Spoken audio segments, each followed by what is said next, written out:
सच्चिदानंद सद्गुरु साईनाथ महाराज की जय।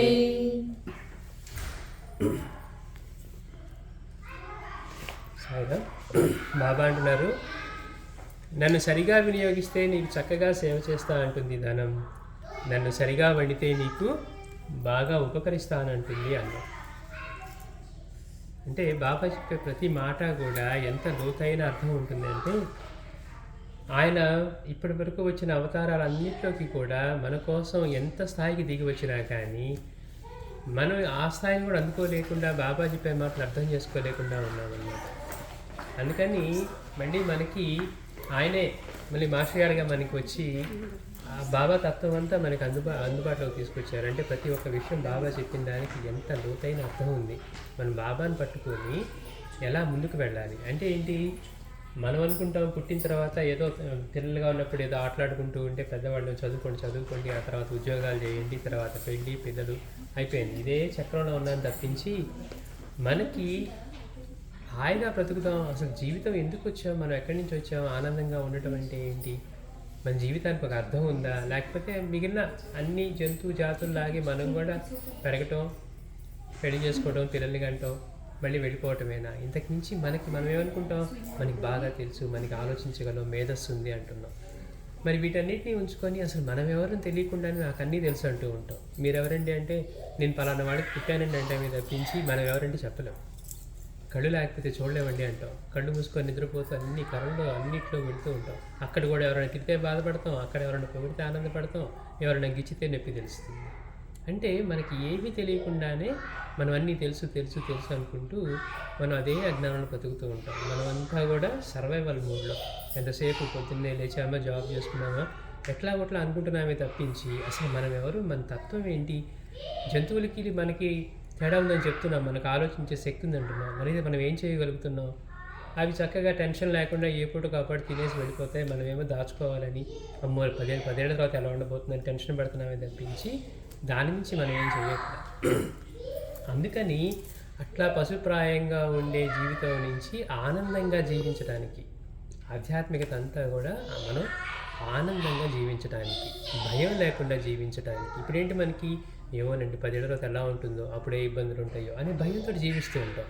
దానికోసం ఇప్పటి నుంచే సేవింగ్ చేసుకోవాలనో ఏదైతే ప్రతిరోజు ఉన్నదానికంటే కూడా మనం ఒకసారి వెనక్కి తిరిగి చూసుకుంటే 10 ఏళ్ల క్రితం కంటే ఇప్పుడు బాగున్నాం కదా, మరి హాయిగా ఉండాలి కదా అంటే అనుకో, నెక్స్ట్ 10 ఏళ్ళ గురించి బాధపడుతూ ఉంటాం.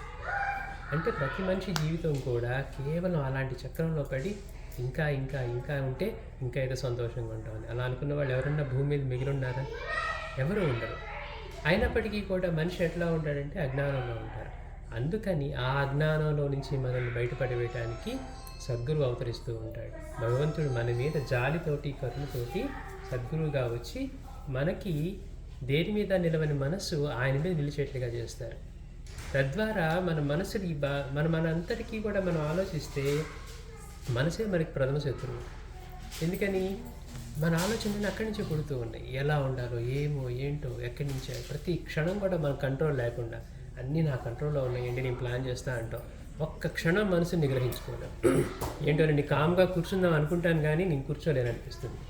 పుస్తకం చదువుదామని పట్టుకుంటే ఏదో ఆలోచన వస్తుంది. వాళ్ళు ఎవరో తిట్టారో, వీడెవరో కొట్టారో, లేకపోతే అక్కడికి వెళ్ళాలో, ఇక్కడికి వెళ్ళాలో, అలానప్పుడు మనం అవలంబించారు. అంటే ఈ మనసుని మళ్ళీ మనకి దారిలోకి తెచ్చి ప్రశాంతంగా, ఇప్పుడు ఎన్ని సమస్యలు ఉన్నా మనం గాఢ నిద్రలో ఆనందంగా నిద్రపోతున్నామా లేదా? సమస్యలే ఉన్నాయి. పొద్దున్నుంచి మనం కళ్ళు మూసుకొని నిద్రపోయే ముందు వరకు అన్ని సమస్యలే అనుకుందాం. కానీ నిద్రపోయినప్పుడు ఎంత గాఢంగా నిద్రపోతున్నాం, ఆ సమస్యల గురించి ఏమైనా ఆలోచిస్తున్నాం, మెలకువలో రాగానే ఆలోచిస్తున్నాం. అంటే మనకి ఎన్ని సమస్యలు ఉన్నా కానీ సమస్యలు మనల్ని ఇబ్బంది పెట్టకుండా జీవించగలగటం సాధ్యమవుతుంది. కానీ మనకి మెలకువల చేత కావట్లేదు, నిద్రలో మనకి తెలియకుండా సాధ్యమవుతుంది. అందుకని సద్గురువు అవతరించి ఏం చేస్తారంటే ఆ మనస్సును మళ్ళీ మన ఆధీనంలోకి తీసుకొచ్చి మనం ఆ మనసుని మళ్ళీ దారిలోకి తెచ్చుకొని ఆనందంగా జీవించడానికి మనకి మార్గం ఏర్పాటు చేస్తారు. అట్లా వచ్చిన వాళ్ళే సాయినాథుడు, అట్లా వచ్చిన వాళ్ళే మాస్టర్ గారు, అట్లా వచ్చిన వాళ్ళే అక్కడ ఉన్న పూర్ణానంద స్వామి. అయితే బాబా వచ్చి ఏం చెప్తున్నారు, మనకి ఏమి చేస్తే మనం దీని నుంచి ప్రయోజనం పొందగలుగుతాం, ఉత్తమమైన జీవన విధానాన్ని మనం ఏది పాటిస్తే మళ్ళీ మనకి ఉత్తమమైన స్థితులు లభిస్తాయి, ఆయన అనుగ్రహం లభిస్తుంది చెప్తూ బాబా ఎప్పుడు కూడా ఈ రోజుల్లో మనకేమైంది, అందరూ టీవీల్లోకి వచ్చేసి ప్రవచనాలు ఇక ఏమో ఎన్ని ప్రవచనాలు చేసినా చెప్పేవాళ్ళలోనూ వినేవాళ్ళలోనూ ఏమాత్రం మార్పు లేదు. కానీ సాయినాథుడు లాంటి గురువులు తీసుకున్న, రమణ భగవాన్ లాంటి గురువులు తీసుకున్న అరుణాచలంలో వాళ్ళు ఎప్పుడు స్టేజ్లోకి కానీ లేకపోతే టీవీ మీడియాలోకి వచ్చి లేకపోతే రేడియోలోకి వచ్చి మాట్లాడారు. అయితే వాళ్ళు మాట్లాడే ప్రతి మాట ఎంతో లోతైన అర్థంతో ఉంటుందన్నమాట. అందుకని బాబా సూత్రాలన్నీ కూడా మనం బాబా ఏం చెప్పారో అర్థం చేసుకొని మన జీవితంలో ఆచరణలోకి తీసుకొస్తే మనకి శ్రేయస్సు కలుగుతుంది. అందుకే బాబా అంటున్నారు, నన్ను సరిగా వినియోగిస్తే నీకు చక్కగా సేవ చేస్తాను అంటుంది ధనం అంటున్నారు. ధనం ఏం చేస్తుందట అంటే దాన్ని చక్కగా వినియోగిస్తే అది మనకి చక్కగా సేవ చేస్తుందంట. కానీ మనం ఏమనుకుంటాం, మనం ధనం ఎందుకు అవసరం అంటే మనం హాయిగా ఉండాలంటే ధనం కావాలి కదండి, మనం ఇంకా హాయిగా ఉండాలంటే ఎక్కువ కావాలి కదండి, మన తర్వాత తరాలు ఆ తర్వాత తరాలు కూడా ఉండాలంటే ధనం కావాలి కదండి అనుకుంటున్నాం. కానీ అదే సమయంలో మనకి ఏ విషయం పట్ల కూడా అవగాహన లేకపోవటం అంటే ఏంటి, ఈ ధనం మనకి ఎలా వచ్చింది, ఇప్పుడు మనం అనుకుంటున్నాం అబ్బా మనం బాగా తెలివైన వాళ్ళమండి, కష్టపడి చదువుకొని మనం ర్యాంకులు తెచ్చుకొని వీసాలు తెచ్చుకొని ఇక్కడికి వచ్చి మనం ఇవి చేస్తున్నాం అనుకుంటాం. కానీ మనల్ని మిగిలిన మొద్దువాళ్ళలాగే బాబా కనుక దేవుడే పుట్టించాడు అనుకోండి, మనం ఏం చేసి ఉండేవాళ్ళం, ఏమోనండి ఏం చదివినా మైండ్ ఎక్కదండి అంటాం. మనం పైకి వస్తేనేమో ఇదంతా నా వల్లే అంటాం, చేయలేకపోతేనేమో ఇది నా వల్ల కాదండి అంటాం. ఏమో పుట్టటమే అలా పుట్టామండి ఎన్ని చెప్పినా ఎక్కదండి అనిపిస్తుంది. అంటే వాడు ఉట్టి మొద్దు వాడనో లేకపోతే బుర్ర లేదనో ఇలాంటి పదాలు వాడుతూ ఉంటారు. అంతే తప్పించి మనకి ఏదైనా అవ్వటానికి దానికి ఒక సూత్రం ఉంది. ప్రతి ఒక్కటి కూడా భగవంతుడు ఇంతమంది సృష్టి చేసినప్పుడు ఒకళ్ళనేమో బాగా ధనవంతులుగా, ఒకళ్ళనేమో బాగా తెలివైన వాళ్ళగా, ఒకళ్ళకేమో వేరే లోటుతోటి ఇలా ఆయన ఎప్పుడు చేయడు. మనం ఏవైతే చేసుకొని వస్తున్నామో దాని ఫలితాన్ని పొందుతాం. ఇవాళ మనకి ధనం ప్రాప్తించింది అంటే మనం గతంలో తెలుసో తెలియకో చేసుకున్న సత్కర్మల వల్ల మనకి ప్రాప్తించిన పుణ్యం ఏదైతే ఉందో ఆ పుణ్యం మనకి ఇప్పుడు సంపద రూపంలో వస్తుంది. కానీ మనం ఏమనుకుంటున్నాం, ఆ సంపద పొందడానికి మనం చదువుకునేట్టుగా చేస్తుంది, అర్హుల్ని చేస్తుంది. అందుకని మనం అనుకుంటున్నాం ఇదంతా నేనే చేసాం, నేనే సాధించాం అనుకుంటున్నాం. ఇది కాకుండా మనం ఏం చేయగలమని ఆలోచించాం అనుకోండి, ఏమండి నా గుండె నేనే కొట్టించుకుంటున్నాను అని మనలో ఎవరన్నా చెప్పగలరా? ఏమండి నేను తిన్న తర్వాత లోపల జీర్ణక్రియ అంతా నేనే చేసుకుంటానండి, వండుకొని తింటాను తప్పించి మనం ఏమీ చేయం. కానీ మనం ఏమంటాం, మనమే చేస్తున్నాం అనుకుంటాం. అందుకని ఆ సూత్రం తెలుసుకోమంటున్నారు బాబా. ఏమని, ధనాన్ని సరిగా వినియోగిస్తే అంటే ఏంటి, మన అవసరానికి వాడుకుంటూ మనకు కావాల్సినవి చేసుకుంటూ దాన్ని ఇంకా ఎలా చేస్తే మనకి శ్రేయస్సునిస్తుంది. అంటే అన్నం కూడా అంతే. బాబా అంటున్నారు సరిగ్గా వండితే నీకు బాగా ఉపకరిస్తానంటున్నారు. అన్నం ఉడకకుండా మనం గింజలుగానే ఉంచి తీసి మనం తిన్నామనుకోండి, మనకి శ్రేయస్సుని ఇవ్వాల్సిన అన్నం కూడా అనారోగ్యం చేస్తుంది. అందుకని ధనాన్ని కూడా మనం ఎంతసేపటికి స్వార్థంతో మనం బాగుండాలి, మన పిల్లలు బాగుండాలి, ఆ పైన బాగుండాలి తప్పించి మనకు అవసరం ఉంటేనేమో మనం అందరూ సహాయం చేయాలనుకుంటాం. మనకి కనుక అన్నీ బాగుంటే మనం ఎవరు ఖరీదించకూడదు అనుకుంటాం. చూడండి గమ్మత్తు, మన నేచర్ అంతా కూడా అట్లానే ఉంది. సృష్టిలో ఇన్ని జీవులు సమిష్టిగా సేవ చేస్తేనే మనం బ్రతుకుతూ ఉన్నాం. కాఫీ తాగాలంటే పశువులు పాలు ఇవ్వాలి, పండ్లు తినాలంటే చెట్లు ఇవ్వాలి. మనగా ఏం చేస్తూ ఉన్నాం, ఏం కృషి చేసినా కానీ ప్రకృతిలో మిగిలినవన్నీ మనల్ని చందాలు వేసుకొని పోషిస్తున్నాయి అంటారు. అది తెలియనప్పుడు ఏమనిపిస్తుందండి, ఏంటి ఇలా మాట్లాడతారు, తెలంగాణ కష్టపడి చేసుకుంటుంది అన్నీ అని. నిజంగా మనం ఏం చేస్తూ ఉన్నాం, కష్టపడి మన శరీరాన్నే మనం పోషించుకోవట్లేదు, ఆహారం అందియటం తప్పించి మన శరీరాన్ని కూడా ఏం చేయట్లేదు. అందుకని బాబా చెప్పే మాటలు ఏంటి, మీరు తెలుసో తెలియకో చేసుకున్నారు, పుణ్యం ప్రాప్తించింది, సరే ఇప్పుడు దాన్ని కనుక మీరు వచ్చిన ధనాన్ని సద్వినియోగం చేసుకుంటే మీకు ఇటు ఇహంలోనూ అటు పరంలోనూ రెండింటిలోనూ శ్రేయస్సు చేకూరుతుంది. ఎట్లా అంటే సరిగా వండిన అన్నం మనకి ఆరోగ్యాన్ని ఇచ్చినట్లే, అంటే ధనాన్ని కూడా మీరు ఎలా వినియోగిస్తే మనకి శ్రేయస్సునిస్తుందని చెప్తున్నారు బాబా.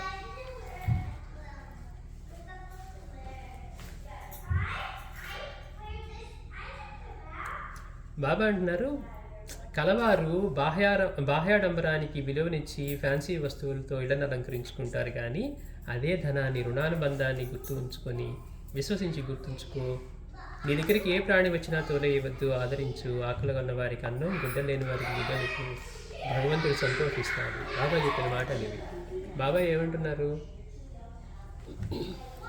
రుణానుబంధాన్ని విశ్వసించి గుర్తుంచుకో అంటున్నారు.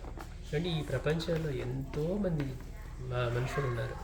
మనకి కొద్ది మందితోటే పరిచయాలు ఏర్పడటం. ఇప్పుడు ఒకే కమ్యూనిటీలో ఉన్న ఒకరితో మనకి మంచి రిలేషన్ ఏర్పడుతుంది, ఒకరితో అసలు వాళ్ళు ఎవరో తెలియనట్టుగా ఉంటాం.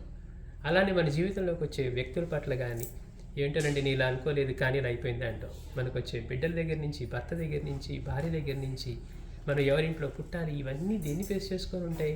ఊరికి అలా వచ్చేసేది. దాని అన్నిటి వెనుక ఒక సూత్రం ఉంటుంది.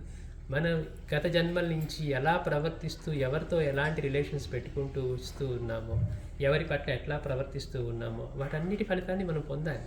ఇప్పుడు ఏదో రాజకీయ నాయకులాగా ఇప్పుడు తప్పులు చేసాం, మమ్మల్ని ఎవరు పట్టుకోలేదు, తర్వాత చూసుకుందాం అనుకున్నారనుకోండి, దాని అందరికీ లెక్క కట్టాలి. ప్రకృతికి ఒక లెక్క అనేది ఉంటుంది. ఎట్లా ఉంటుందంటే ఇవాళ పరిస్థితి బాగా అప్పు చేసి నిండా మునిగిన వాడు మళ్ళీ అప్పు చేసినా కానీ వాడిని ఇది కట్టమని అడగరు. ఎందుకని? వాడు కట్టాల్సింది ఇంకా ఆల్రెడీ చాలా ఉంది. మన కళకి అలాగ అనిపిస్తుందంటే ఏమంటే అందరూ అధర్మంగానే జీవిస్తున్నారు కదా, మనమే ఎందుకు ధర్మంగా జీవించాలనిపిస్తుంది. అయితే జీవితం యొక్క లక్ష్యం ఏంటి అని మనకు అర్థమైనప్పుడు కేవలం మనం సంపాదనే లక్ష్యం కాకుండా ఈ జీవితానికి విలువ ఏంటి, అరే నేను ఇంత కష్టపడి సంపాదించుకున్నానే, రేపు అలా వెళ్ళిపోతే ఇవన్నీ ఇక్కడే మిగిలిపోతున్నాయి అంటే నా జీవితం అంతా నేను చేసింది ఏది నాతో రాని దానికోసమేనా, నాకేదైనా పనికొచ్చే దానికోసం చేశానా అని ఆలోచించామనుకోండి. ఎవరికైనా ఈ ఆలోచన వస్తే వెంటనే మార్పు వస్తుంది. మన దృక్పథ ఆలోచనలో మార్పు చేస్తుంది. దానికంటే ఏం చేస్తే మనం ప్రయోజనం పొందుతాం అనే ఆలోచన రావాలన్నమాట. అందుకని బాబా ఏమంటున్నారు? రుణానుబంధాన్ని గుర్తుంచుకొని విశ్వసించి గుర్తుంచుకో అంటున్నారు. మన జీవితంలో మనకు వచ్చే ప్రతి బంధము కూడా భార్యాభర్తలు కానివ్వండి, బిడ్డలు కానివ్వండి, ఒక్కొక్కరికి అదృష్టం ఉన్నట్టుగా చూడండి, వాళ్ళకి ఎంతో అదృష్టం అండి, వాళ్ళ పిల్లలు ఎంత బంగారంలో ఉంటారు, మన పిల్లలు ఎంతో గొడవ చేస్తూ ఉంటారంటారు. సూత్రం మనకి తెలియదు. మనం ఎంతసేపు ఇలాంటివే చూస్తూ ఉన్నాం, బయట వాళ్ళది. కానీ ఈ రుణానుబంధాలు ఎలా ఉన్నాయి? ఇంట్లోకి వచ్చే కుక్కల దగ్గర నుంచి, మనం పెంచేవాడి దగ్గర నుంచి రుణానుబంధాలు లేకపోతే మనకి ఒక్క లింక్ కూడా ఏర్పడదు. అది మనం గుర్తుంచుకోవాలి. అందుకని ఏ జీవితంనైనా మనం ఎలా ప్రవర్తిస్తామో అన్న దాన్ని బట్టే మళ్ళీ మనకి ఎదురుపడుతూ ఉంటాయి మన తర్వాత జన్మల్లో కూడా. అందుకని బాబా అన్నారు, రుణానుబంధాన్ని విశ్వసించి గుర్తుంచుకో. నీ దగ్గరికి ఏ ప్రాణి వచ్చినా తోలేయవద్దు, ఏ జీవి వచ్చినా కానీ ఆదరించు. ఎందుకు ఆదరించాలి? మనలో ఎలా అయితే భగవంతుడి చైతన్యం ఉండి మనం చైతన్యంతో ఎలా జీవించగలుగుతున్నామో అదే చైతన్యం అన్నిటికీ కూడా, అంటే అదే ప్రాణశక్తి అన్నింటిలో కూడా ఉంది. అందుకని అది గుర్తుపెట్టుకొని విశ్వసించి నీ దగ్గరికి వచ్చిన ఏ ప్రాణి కూడా తోలేయవద్దు, ఆదరించు. ఆకలి కొన్న వారికి అన్నం, గుడ్డలు లేని వారికి గుడ్డలేవు, భగవంతుడు సంతోషిస్తాడు అంటున్నారు. ఎప్పుడు మనం చేసే తప్పు ఏంటంటే మనం బాగున్నప్పుడు పక్కకి చూడం. మనకేంటంటే కావాల్సింది కొనుక్కుంటాం, స్తోమత ఉంది అనుకుంటాం. కానీ నిజంగా అవసరం ఉన్నప్పుడు మన అవసరం కోసం చూస్తూ ఉంటాం. ఏమైనా హెల్ప్ చేస్తే ఈ సమయంలో అనిపిస్తుంది. ఆ సమయంలో మనకి సహాయం కావాలనిపిస్తుంది. మనకి సహాయం చేసి వచ్చినప్పుడు అబ్బా వాళ్ళకి చేస్తూ ఉండబట్టి వాడు వస్తున్నారండి, ఒకసారి రెండుసార్లు లేదని చెప్తే వాళ్ళే రాకుండా ఉంటారనిపిస్తుంది. ఎప్పుడు కూడా మనం అలాంటి పొజిషన్లో మనల్ని పెట్టుకొని చూడమన్నమాట. అరే మనమే ఎవరి సహాయం కోసం అన్న వెళ్తే ఇప్పుడు మనం చేసిన ఆలోచన లాంటిదే వాళ్ళు చేస్తే అప్పుడు మన పరిస్థితి ఏంటి? నిజంగా అప్పుడు అవసరం. అందుకని ఏది కూడా మనం ఈ రుణానుబంధాన్ని గుర్తుపెట్టుకోవడం దగ్గర నుంచి కానివ్వండి. రెండవది, ఏ ప్రాణి వచ్చినా తోలేయవద్దు అని బాబా ఏం చెప్తున్నారు? స్వల్పంగానైనా వాటిని ఎంత ఆదరించగలవో అంత ఆదరించమంటున్నారు. మనకు ఉంది కాబట్టి క్షులకన చేయటం కానీ, మనం ఎవరైనా సహాయం అర్థిస్తే కూడా నీకు సాధ్యమైనంత చెయ్యి. నీకు ఒకవేళ చేయటం ఇష్టం లేకపోతే ఇష్టం లేదనే చెప్పు. అయిష్టమే కారణమైతే అదే చెప్పు. మనం ఏం చేస్తూ ఉంటాం? లేదండి, ఏముంది, ఉందో లేదో తెలియదండి, ఇలా మాట్లాడుతూ ఉంటాం తప్పుకోవాలని. బాబా అంటున్నారు, నీకు చేయాలని లేకపోతే నువ్వు నేను చెయ్యనండి, నాకు చేయాలని లేదు అని చెప్పి కనీసం నిజం మాట్లాడిందన్నా ఉంటుంది. అంటే మనకి ఇప్పుడు ప్రాప్తించిన దాన్ని కేవలం మన విలాసాల కోసమో, మన కన్వీనియన్స్, కంఫర్ట్ కోసమే పెట్టుకున్నాం అనుకోండి, మళ్ళీ ఫ్యూచర్లో వచ్చే జన్మల్లో తినడానికి కూడా ఉండని స్థితులు కలుగుతాయి. ఎందుకని? ఎప్పుడు కూడా మనం చేసే సత్కర్మల యొక్క ఫలితం, ఇట్లాంటి చేసే పుణ్య కార్యక్రమాల వల్ల ఫలితం వచ్చేది మనకి సంపదగా ప్రాప్తిస్తుంది. ఏమంటే నేను ఎన్నో తప్పులు చేశాను, ఎన్నో పాపాలు చేశాను, లేకపోతే ఎంతో మందిని అనేసాను, నేను 10 వ్రతాలు చేస్తే పోతుందని చేసామనుకోండి, పోనే పోదు. మనం ఏమనుకుంటామంటే ఏ తప్పులైనా చేయండి, వ్రతాలు చేసేసాము, లేకపోతే నోవులు వచ్చేసాము, 10 మందిని పిలిచి చేసేసాము, ఇవన్నీ వాటిని రద్దు చేస్తాయి అనుకుంటాం. పొరపాటు కూడా కావు. అందుకని మనం ధర్మంగా నడుచుకోవటం, మనకు వచ్చిన దాన్ని సద్వినియోగం చేసుకోవటం, 10 మందికి మనం పెట్టగలిగితే లేని వాడికి పెట్టగలగటం. ఇప్పుడు మనకు బాబా ఏం చెప్తున్నారు, మరి నీకు ఉన్నది మొత్తం ఇచ్చేయమనట్లేదు. సరే, నువ్వు ఎలా వాడుకొని నీ శ్రేయస్సుని బిల్డ్ చేసుకుంటావో అది తెలుసుకో అంటున్నారు. అందుకని ఎవరి మీద కూడా కోపగించుకోవటం, చులకన చేయటం కాకుండా నువ్వు వాటికి సహాయం చేయడానికి ప్రయత్నించు. నీకు చేయటం ఇష్టం లేదా, లేకపోతే నీకు ఆ కెపాసిటీ లేకపోతే చేయగలిగిన వాళ్ళని చూపించు. ఎందుకు ఇవన్నీ ఇలా ధర్మంగా మనం ఆచరించగలిగితే మనకి అది శ్రేయస్సుని చేకూరుస్తుంది. మనం ఏదో పూజ చేసుకున్నామండి, ఎంతో పుణ్యం వచ్చేసే ఉంటుందండి అని మనం లెక్కేసుకున్నాం అనుకోండి, పొరపాటు కూడా రాదు. మనం పూజ చేసినంతసేపు అక్కడ కూర్చొని పూజ చేస్తూ ఉన్నప్పుడు అమ్మవారిని పెట్టామో, అయ్యవారిని పెట్టామో, గురువులనే పెట్టామో, ఎవరిని పెట్టినా వాళ్ళు అక్కడ కూర్చున్నారన్న భావన మన మనసులో ఎంతసేపు ఉంది. ప్రత్యక్షంగా ఉండి వాళ్ళకి చేస్తూ ఉంటే వాళ్ళకి అందుతుంది.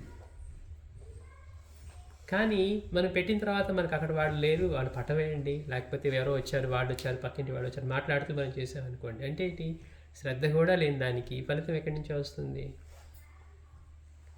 కనుక మనం ఇప్పుడు వచ్చిన దాన్ని సద్వినియోగం చేసుకుంటే మళ్ళీ మళ్ళీ జన్మల్లో మనకి తిండికి గుడ్డకి లోటు లేకుండా ఉంటుంది.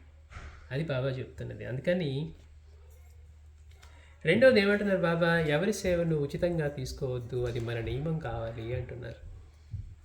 ఎవరి సేవను కూడా ఉచితంగా తీసుకోవద్దు. మనం ఏమనుకుంటాం అంటే ఏదన్నా మనకి ఖర్చు లేకుండా వస్తుందంటే సంతోషంగా ఉంటుంది. ఇది ఖర్చు లేకుండా వచ్చేసింది, ఫ్రీగా చేశారండి.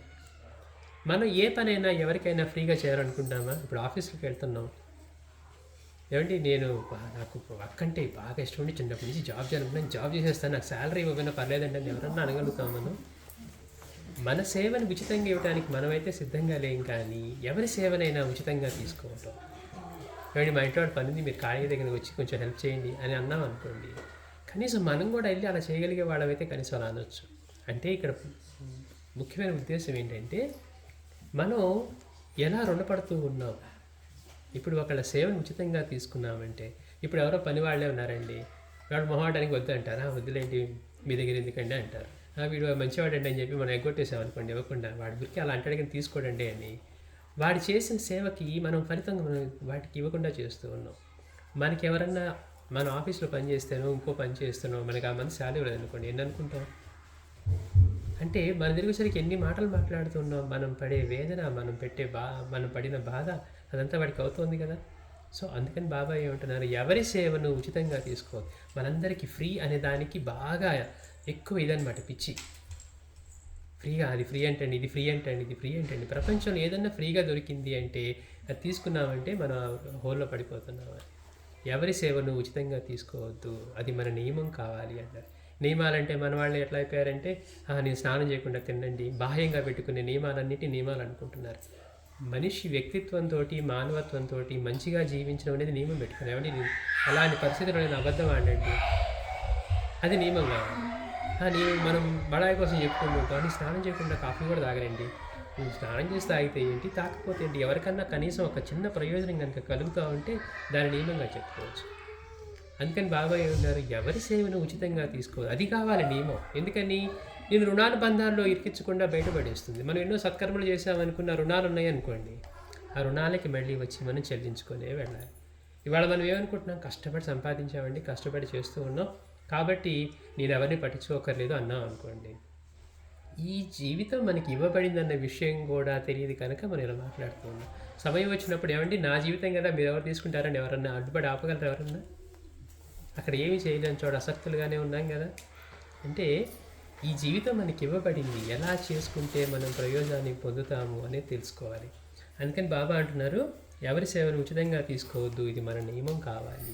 అందుకే మన పెద్దవాళ్ళు ఏం చెప్పారు, తినే ముందు కూడా మీరు సంపాదిస్తే మీరే సంపాదించని అనుకున్నారు కాక కనీసం కృతజ్ఞతతో జీవించండి. అందుకని తినే ముందు భగవంతుడిని స్మరించుకొని కొంత బయట పెట్టి మిగిలిన జీవులకు కూడా, ఎందుకని ఈ సృష్టిలో మన ఒక్కడి కోసమే ఆయన ఈ వరి పంటలు కానివ్వండి, మామిడికాయలు కానివ్వండి, ఇంకోటి మన ఒక్కడి కోసమే వేయాల, సకల జీవకి చెందేట్టుగా వేశారు. కానీ మనం ఏంటి, సామర్థ్యం ఉంది కనుక తీసుకొచ్చి అయ్యో రైస్ దొరకవంటండి, ఈ సంవత్సరానికి స్టోర్ చేద్దాం అనుకుంటాం. మన ఆలోచన అంతా ఎట్లా ఉంటుంది, అలానే ఉంటుంది. మన ఒక్కళ్ళ కోసమేనా? మన దగ్గరికి వచ్చేసరికి మనం వెళ్ళేసరికి స్టోర్లు అయిపోయింది అనుకోండి, అన్నీ తీసుకెళ్ళిపోయారని అంటాం. మనకు అవకాశం ఇస్తే మనం చేసేది అదే. కనీసం సంవత్సరం కావాలి కదండి, ఒక 10 బ్యాగులు తెచ్చుకుందాం అనుకుంటాం. అంటే మన ఆలోచన ఎలా ఉంటుంది అంటే మనం ఒక్కళ్ళమే స్టోర్ చేసుకుందాం అన్నట్టుగా ఉంటుంది. అందుకని ముందు మానవత్వంతో, కృతజ్ఞతతోటి, ఇప్పుడు ఎవరైనా పిలిచామనుకోండి, ఫర్ ఎగ్జాంపుల్ భోజనానికి పిలిచాం, వాళ్ళు భోజనానికి వచ్చి మనతో ఆ రోజు బాగానే ఉండి బయటకు వెళ్ళి మన గురించి చెడుగా చెప్పారనుకోండి, మళ్ళీ వాళ్ళని భోజనానికి పిలుస్తామా?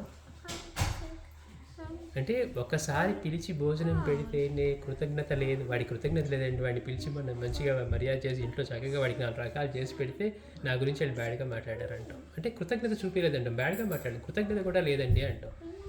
మరి ప్రకృతిలో ఇన్ని జీవులు సమిష్టిగా కృషి చేసి మనం రాసే ఒక సాఫ్ట్వేర్ ప్రోగ్రామ్కి బియ్యం పడుతుందండి ఎక్కడన్నా? అందులో మనం ఎంత మేధావులో మనకే తెలుసు. ఇవాళ మనం ఎలా చేస్తున్నామో తెలుసు, తెలివి కూడా లేకుండానే చేస్తూ ఉన్నాం. ఎవరో ఒకళ్ళు చేసిన మీద డిపెండ్ అయ్యి ఒక్క బియ్యం కింద మొలిపించగలవా? మన ప్రోగ్రాంతో కానీ మనం చేసే పనులతో కానీ పనికి పని ఒక్కటి చేయగలవా? కానీ ఎంత ఒక బియ్యం మనం ఒక మెతుకు వండి తినాలంటే దాని వెనక ప్రకృతిలో ఎంత కృషి జరుగుతూ ఉంటే, ఎంతమంది శ్రమ అందులో ఉంటే మనకి అది ఒక బియ్యం గింజగా వచ్చి మన దాకా చేరి, అందుకని ఇన్ని జీవులు అందులో ఒకవేళ మన దగ్గర డబ్బులు ఇచ్చి కొనుక్కోగలిగిన కెపాసిటీ ఉన్నా కనీసం కృతజ్ఞతతో జీవించడం అనేది అవసరం. కనుక మన ఇంటికి పిలిచి ఒక్కసారి భోజనం పెడితేనే వాడు మన గురించి ఒక చెడు మాట కృతజ్ఞతగా లేడనే వాడిని మళ్ళీ పిలవమే. మరి ప్రకృతిలో ప్రతిరోజు ఇంతమంది సేవను తీసుకుంటూ మనం తీసుకునే కాఫీ దగ్గర నుంచి, పాల దగ్గర నుంచి, తినేవి అన్నీ ఏదైనా ప్రకృతి నుంచి తీసుకోవాల్సిందే. కొనుక్కుంటున్నాం అనే పదం మనం వాడచ్చు, కానీ ఎక్కడి నుంచి వస్తూ ఉన్నాయి అవి? కనుక కృతజ్ఞతతో జీవించటం అంటే మనం ఏ పని చేస్తూ ఉన్నా మనకి ప్రార్థించిన దాని పట్ల కృతజ్ఞతతో ఉండటం. తల్లిదండ్రిగా మనం కోరుకుంటాం కదా, మన పిల్లలకి ఏమైనా ఇచ్చినప్పుడు వాళ్ళు కనుక మనం ఏమైనా పెట్టామే అనుకోండి, వచ్చి మీరు తీసుకోమని వాళ్ళే ముందు మనం మీరు తినివ్వండి ఇస్తే ఎలా సంతోషపడిపోతాం. మరి అన్నీ ఇచ్చిన వాడు భగవంతుడు అలా ఆశించడా? అంటే కృతజ్ఞతను చూపించడం అనేది మనకి ఎంత ధర్మం, ఎంత అవసరం. కృతజ్ఞత లేకుండా జీవించడం ఎలా ఉంటుందో చెప్తూ ఉన్నారు. అందుకని కృతజ్ఞత లేకుండా జీవించి తినేవాడు పాపాన్ని చేసిన వాడే అవుతున్నాడు అన్నారు. పైగా రుణాలు చెల్లించుకోవాలి. ఇప్పుడు ఏముందండి, నేను చెల్లిపోతుంది అనుకుంటూ ఉన్నాం, కానీ తర్వాత జన్మలు వస్తే ఏమిటంటే పాపం వాడు పుట్టడమే అలా పుట్టాడు, వాడికి పాపం తినడానికి లేదు, ఉండడానికి లేదు. లేకపోతే కొంతమంది చూస్తూ ఉంటాం, వాళ్ళకి ఏవో ఇబ్బందులతో పుడతారు, అన్నీ ఉన్నట్టుగానే ఉంటే ఏమీ ప్రాప్తిస్తూ ఉండవు. ఎందుకని అంటే గతంలో మనకిచ్చిన వాటిని సద్వినియోగం చేసుకోకపోవటం వల్ల. సద్వినియోగం చేసుకోకపోవటం అంటే దుర్వినియోగం చేసుకోవటం వల్ల. అందుకని సద్వినియోగం చేయని ధనం ఉడకని అన్నంతో సమానం. మనం అనుకుంటా బ్యాంకులో పెట్టుకుందాం, పెరుగుతుందండి, వడ్డీ వస్తుంది, దానికంటే దానిలో వస్తుంది, దానిలో కంటే దీనిలో వస్తుంది. ఎంత పెరిగినా ఎక్కడ వచ్చినా కానీ మనకి ప్రయోజనం చేకూరేది మాత్రం ఏమీ లేదు. దాన్ని సద్వినియోగం చేసాం, లేని వాడికి ఒక పూట తినడానికి లేని వాడికి పెట్టామనుకోండి, దానిలో ఉండే సాటిస్ఫాక్షన్ కానీ దానివల్ల వచ్చే ఫలితం కానీ వేరు. అందుకని బాబా అంటున్నారు, సద్వినియోగం చేయని ధనం ఉడకని అన్నంతో సమానం, దుర్వినియోగం చేసిన దాంతో సమానం అంటున్నారు. మన దగ్గర సంపద ఉందనుకోండి, ఉంది కాబట్టి మనం ఎగ్జిబిట్ చేసుకోవక్కర్లేదు. అందుకని రాజయ్య ఉండి కూడా బిచ్చగాని దుస్తులు ధరించేవాడే మంచివాడు అని బాబా అంటూ ఉండేవారు.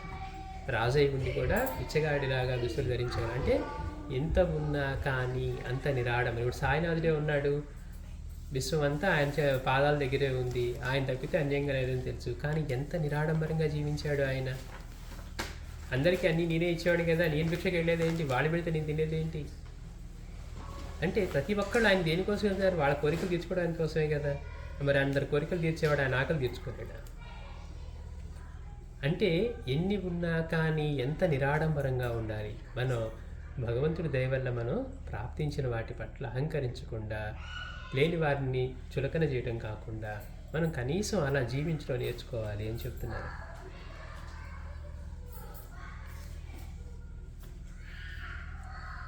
భగవంతుడికి చెడంటేను, చెడుకి భగవంతుడు అంటేను భయం అని బాబా అంటూ ఉన్నారట. అంతేకాకుండా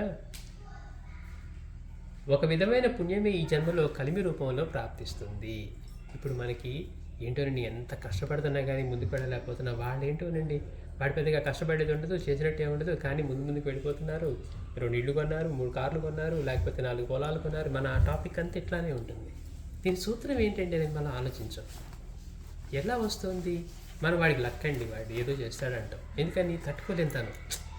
పక్కన వాడి ఎదుగుదలను తట్టుకోలేక మనం ఏమంటాం, వాడు ఏదో విధంగా వాడిని కట్ చేయాలి. అందుకని వాడు ఏదో చేస్తాడండి, మనకు తెలియదు, వాడి మొహం వాడికి ఏమీ రాదు, ఇట్లా అంటే కానీ మన ఈగో సాటిస్ఫై కాదు. ఎందుకని? మనం పొందలేదు కాబట్టి మనం ఎలా ఉంటుందంటే ఆ వచ్చిన వాడిని తక్కువ చేసి మాట్లాడటమో, లేకపోతే వాడు ఇంకేదో చేస్తాడంటే కానీ మన ఈగో సాటిస్ఫై కాదనమాట.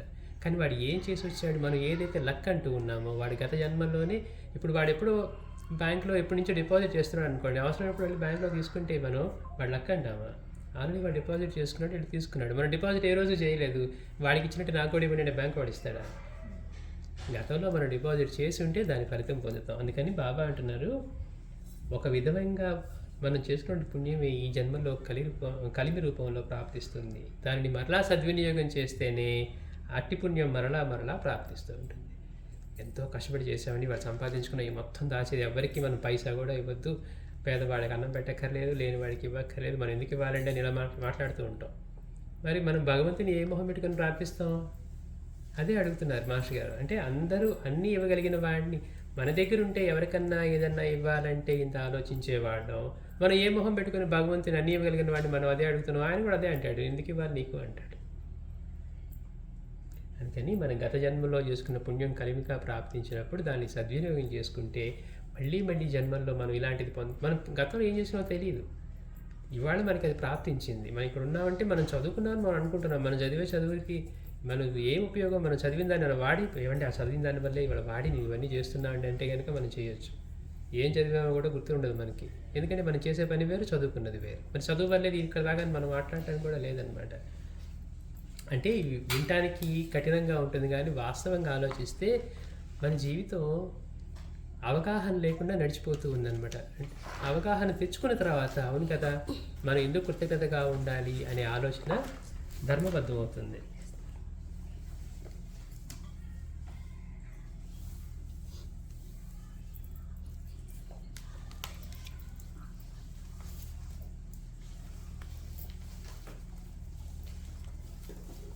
అయితే బాబా సద్వినియోగం చేయమన్నారు అంటే ఆయన స్వయంగా ఎలా సద్వినియోగం చేశారు కనుక చూస్తే, అంటే ఇప్పుడు మనకేంటి మహాత్ముని వాళ్ళు ఎలా నడిచి చూపించారో చూసినప్పుడు మనకు అర్థమవుతుంది. ఏమండి నేనేదో గుడికి ఇచ్చానండి, లేకపోతే పలానా దానికి ఇచ్చానండి, ఏదో నేను పుణ్య కార్యక్రమాలు చేశానండి అని మనం అనుకోవచ్చు. కానీ మహాత్ములు ఏం చేశారు వాళ్ళ దగ్గర ధనం ఉన్నప్పుడు అని? బాబా దగ్గర దక్షిణకి ఆ రోజుల్లో రోజుకి 500 రూపాయలు పైన వచ్చేవట. ఆ వచ్చిన దక్షిణ కూడా బాబా ఏం చేసేవారు, అవసరమైన వాళ్ళకి పంచేవారు.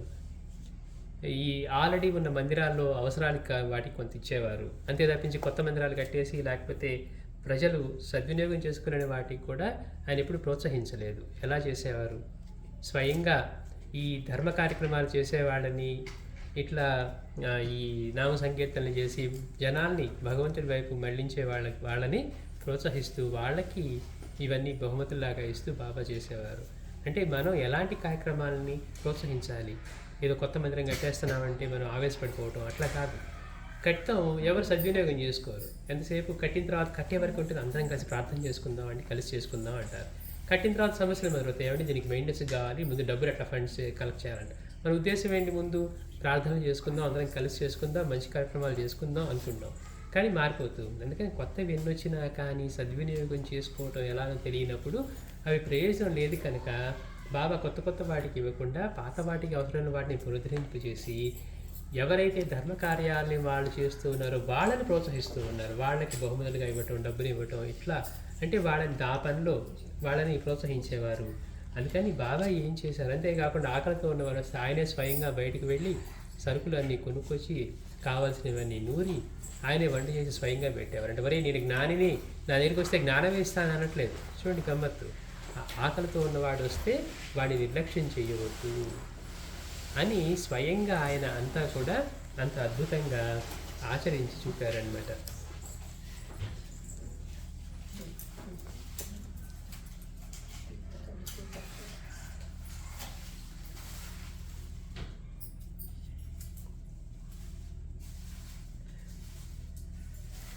అందుకని మాస్టర్ అంటారు ఒక చోట, మనకు అధికంగా లభించిన దాన్ని లేని వారికి ఇవ్వడానికి మనం విముఖులమైతే, మనకి అధికంగా ఉన్నదాన్ని మనం వేరే వాళ్ళకి ఇవ్వటానికి విముఖులమైనప్పుడు, అంటే నాకున్నాయండి నేను ఎందుకు ఇవ్వాలి వేరే వాళ్ళకి అని కనుక మనం అలాంటి విముఖులమైతే సర్వాన్ని కలిగిన దైవం మనం కోరిన దాన్ని మనకెందుకు ఇవ్వాలి? భగవంతుని మనం ప్రార్థిస్తాం, మనం పూజ చేసేస్తే ఆయన ఏదో వెంటనే ప్రసన్నుడైపోతాడు, మనకి ఇంకా మనం అడిగి ఇచ్చేస్తాడని. మన దగ్గర ఉన్నది ఇవ్వటానికి ఏమో మనం విముఖులమై ఉంటున్నాం. అందరికీ అన్నీ ఇచ్చి ఆయన మాత్రం మనం ఏం కోరినా ఇవ్వాలనుకుంటాం. ఇదెక్కడ న్యాయం? అందుకని మనకు అధికంగా లభించిన దాన్ని లేని వారికి ఇవ్వడానికి మనం విముఖులమైతే సర్వాన్ని కలిగిన దైవ మనం కోరిన దాన్ని మనకి ఎందుకు ఇవ్వాలి? ఆయన అలా ప్రసాదిస్తే అది దుర్వినియోగం అవుతుంది. అంటే మనం ఎవరికైనా ఇవ్వటానికి మనం ఇవ్వం కానీ వేరే వాళ్ళకి ఇస్తే, అందుకని బాబా కూడా అలా చేస్తే అది దుర్వినియోగం అవుతుంది కనుక అది కూడా అపాత్ర దానమే అవుతుంది అన్నారు.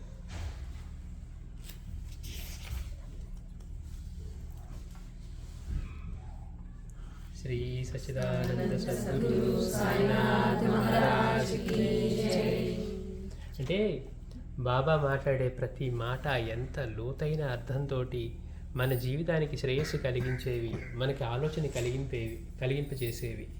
మనం అనుకుంటూ ఉంటాం హాయిగా ఏదో తిన్నాం, మనం పండుకున్నాం, లేచాం, మళ్ళీ ఇదే గడిచిపోతుంది జీవితం. కానీ మనం వెళ్ళిపోయిన తర్వాత మనతో వచ్చేది ఏమన్నా ఉందా? మనం పనికొచ్చే ఒక్క కార్యక్రమం ఏమన్నా చేస్తూ ఉన్నామా? మనకి మనం శ్రేయస్సు చేసుకున్నామా? ఏమన్నా? ప్రతి మనిషి వచ్చింది తను ఈ దుఃఖం నుంచి విముక్తి పొందడానికి. మన వాళ్ళు ముక్తి అనే పదం వాడతారు. ముక్తి అంటే ఏదో కలిసిపోవడం కాదు. ముక్తి అంటే దుఃఖ స్పర్శ లేకుండా జీవించగలగటం.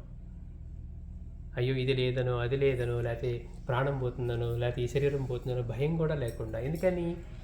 ఎప్పుడైతే మనం ఈ దేహానికి మనం పరిమితం, ఎందుకంటే మనం ఇప్పుడు ప్రతిరోజు ఎలా జీవిస్తూ ఉన్నాం, మెలకు వస్తే నేనంటే ఈ శరీరమే అనిపిస్తుంది.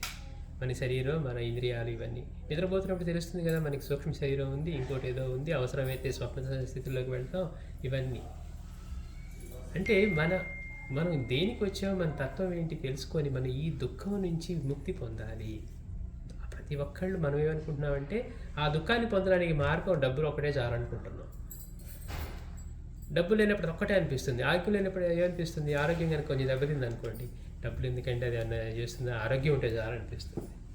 అంటే మనకి ఆ మెలకు వచ్చేంత వరకు కూడా అదొక్కటే ఉంటే మనం సరిపోతుంది, సుఖంగా ఉండగలం అనుకుంటాం. ఎందుకు చేసుకోవాలండి ఇవన్నీ కార్యక్రమాలు? ఎందుకు చేసుకోవాలి అంటే ముందు అవగాహన కలిగించుకొని మనలో కూడా మనం వచ్చింది ఆనందంగా జీవించడానికి. ఏం చేస్తే ఆనందంగా జీవిస్తాం? మిగిలిన మనం చేసే పనులన్నీ, జాబ్లు ఇవన్నీ కూడా మనం సర్వైవల్ మోడ్లో చేస్తున్నాం. ఏదో మనం ఉండాలి మన మెయింటెనెన్స్ కోసం. కానీ నా లక్ష్యం మాత్రం ఇది కాదు. నేను దీనిలో నుంచి బయటపడాలి, ఆనందంగా జీవించాలి, భయం దుఃఖ స్పర్శ లేకుండా. నేనంటే ఈ శరీరం కాదు అని తెలిసేంత వరకు, అంటే ఆ అనుభవం రావటమే ముక్తి. అంతేగాని ముక్తి అంటే ఏదో కలిసిపోవటం అండి, అది ఇప్పుడే ఎందుకండి, చివరిలో చేసుకుందామండి, అంటే జీవితం అంతా కష్టపడుతూ బతుకుతామని. ముక్తి అంటే దుఃఖం లేని, దుఃఖ స్పర్శ లేని జీవితం. దుఃఖం అంటే ఏంటండి అన్నాం అనుకోండి, మనం ఎన్ని ఉన్నా కానీ ఇంకా కావాలి, మనలో ఏదో లేదనే తపన ఏదైతే ఉందో అదే దుఃఖం. అశాంతే దుఃఖం. మామూలుగా అనుకుంటారు మనకి తెలియనప్పుడు దుఃఖం అంటే ఏదో పెద్ద బిజినెస్ పెడితే దెబ్బతింటమో, లేకపోతే బాగా దగ్గరైన వాళ్ళు వెళ్ళిపోవటమో, కాలం చేసినప్పుడు అవి తట్టుకోలేని దుఃఖాలండి అంటాం.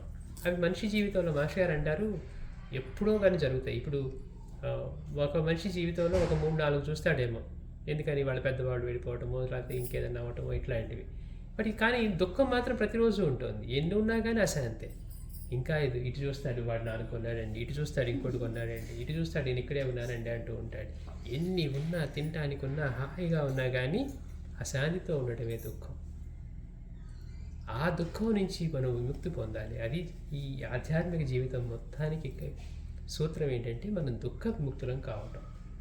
ఎందుకు వస్తుంది అంటే మన ఈ దేహం అనుకొని పరిమితమైన దీంతో మనం అనుభవంతో జీవించడం.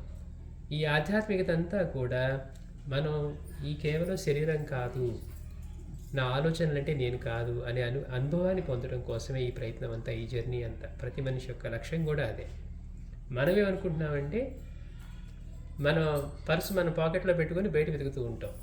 ఎక్కడో ఉంటుంది సుఖం, డబ్బులు ఉంటే ఉంటుంది, లేకపోతే అది కొంటే ఉంటుంది, ఇల్లు కొన్నప్పుడు అనిపిస్తుంది అమ్మయ్య ఇల్లు వచ్చేసింది అనిపిస్తుంది. అక్కడ ఆగుతుందా అంటే రోజు చేయాలండి పని అనిపిస్తుంది. సుఖం అనుకునే దానికి మనం ఏది సుఖం ఉండదు అనమాట. అంటే అది లేనపడుతుంటే బాగుండు అనిపిస్తుంది. ఈనాళ్ళ నుంచి పదవుల్లో ఉన్నానండి కానీ పేరు లేదు, కీర్తి లేదు, ఏదో పాలిటిక్స్‌లో నేను సంపాదించున్నా కానీ నన్ను ఎవడు గౌరవించేవాడు అని అనుకోండి. వాడు గౌరవం కోసం తపన పడుతూ ఉంటాడు. అదుంటే వాడి తృప్తి అనిపిస్తుంది. ప్రతీదీ కూడా ఇవన్నీ మనం బయట నుంచి ఉన్నాయి, ఉన్నాయి అనుకుంటూ ఉన్నాం.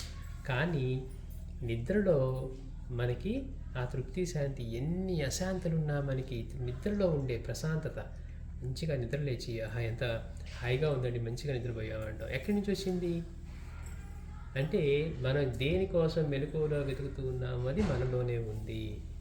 అది మెలకువలో మనం పొందటం చేత కావట్లేదు. అది పొందే యత్నమే ఈ ఆధ్యాత్మికతంతా. మనం అలా కాకుండా మన వాళ్ళంతా ఎలా చేశారంటే, అమ్మ మీరు వైభవలక్ష్మి వ్రతాలు చేసుకోండి మీకు అమ్మవారు డబ్బులు ఇచ్చేస్తారు, ఇంక మూటలు ఇచ్చేస్తారు, లేకపోతే ఇంకో వ్రతం చేసుకోండి ఇంకోటి ఇచ్చేస్తారు. ఇంతే తప్పించి ఎందుకని వాళ్ళకి అవగాహన లేదు. ఏదో దేవుడికి లంచం ఇచ్చినట్టు పూజ చేసుకుంటే ఇచ్చేయాలి, అంటే లంచం ఇచ్చేస్తే పనులు జరిగిపోతాయి అనే భావానికి వెళ్ళిపోయారు. కానీ అసలు పూజ అంటే ఏంటి, మనకి వాళ్ళ పట్ల ఆ భావం ఉందా, మనం అసలు పూజించడం అంటే ఏంటి, ఈ భావం కూడా లేకుండా అది చేసుకుంటే పుణ్యం వచ్చేసింది, ఇది చేసుకుంటే ఇది వచ్చేస్తుందని చెప్పి ఇలా చేస్తూ ఉంటారు. అసలు మనం వచ్చింది ఆనందంగా జీవించటానికి, ఈ దుఃఖ స్పర్శ లేకుండా జీవిస్తూ, అందుకే జీవన్ముక్తులు అనే పదం వాడుతూ ఉంటారు. అంటే ఏంటి, జీవించండిగానే ఆనందంగా, ఏ పరిమితులు లేవు, ఇది ఉందని లేదు అదని లేదని లేదు. ఎందుకని అంటే వాళ్ళ స్వరూపమే ఆనంద స్వరూపమై ఉంటుంది. మనకి నిద్రలో మనకి తెలియకుండా ఎలాంటి ఆనందం పొందుతున్నామో అలాంటిది ప్రతి క్షణము వాళ్ళు ఆనంద స్వరూపమై ఉంటారన్నమాట. మన లక్ష్యం అంతా కూడా దానికోసమే.